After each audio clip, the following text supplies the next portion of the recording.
Recruiting in San Francisco and down Silicon Valley can generate some pretty interesting conversation with sometimes fascinating characters from startups to big companies. But one of our most common requests is to hire what we call purple unicorn.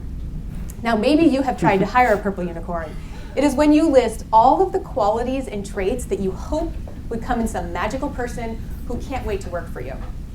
So when I got a call last year from Eric Romo, who is a rocket scientist and starting a company called Space VR, it's a virtual reality communications company, I kind of thought this might be the purple unicorn call.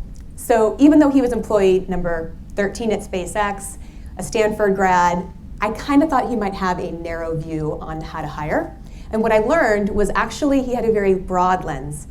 And he asked my company to help him find his head of product.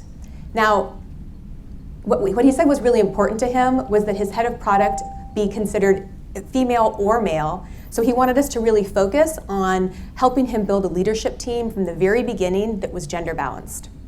Now, for maybe the two of you in the room who don't know the data on women's percentage of representation on executive teams in corporate America, it's a slim 14%.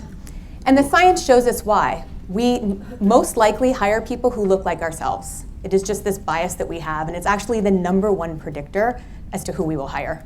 But Eric, being a rocket scientist, was not going to fall into the similarity trap. And he looked at the data and said, 85% of consumers are women. If I want to build the best product, I need to focus on having the voice of the customer in my executive suite and not fall prey to the bias that exists. Thank you. And there are certainly a lot of good reasons to think about diversity in the executive suite that go beyond gender. But this isn't a diversity story. This is an economic story. The research from Stanford Claimant to McKinsey to Shark Tank, okay, there's not really research there, but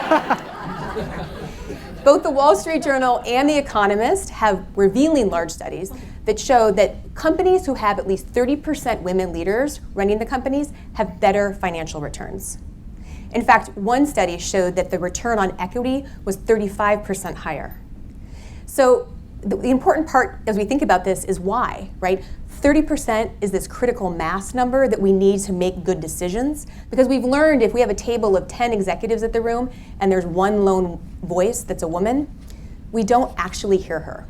And this is not horrible thinking, this is just our unconscious bias. We can't help it. Our brains are programmed this way. We code people according to traits and groups. And it is this fast thinking that is perfect if you're in a life and death situation, but it works against us when we're thinking about how to run companies and build the best products. The other challenge with fast thinking is when we ask the question, who's the best person for the job? As if there's only one person for the job, as if the job is fixed rather than evolving, and as if this person's going to work in isolation instead of who is the best person to be part of my team so I can lead the company well and build the best product. So let's learn from the rocket scientists and the economic data.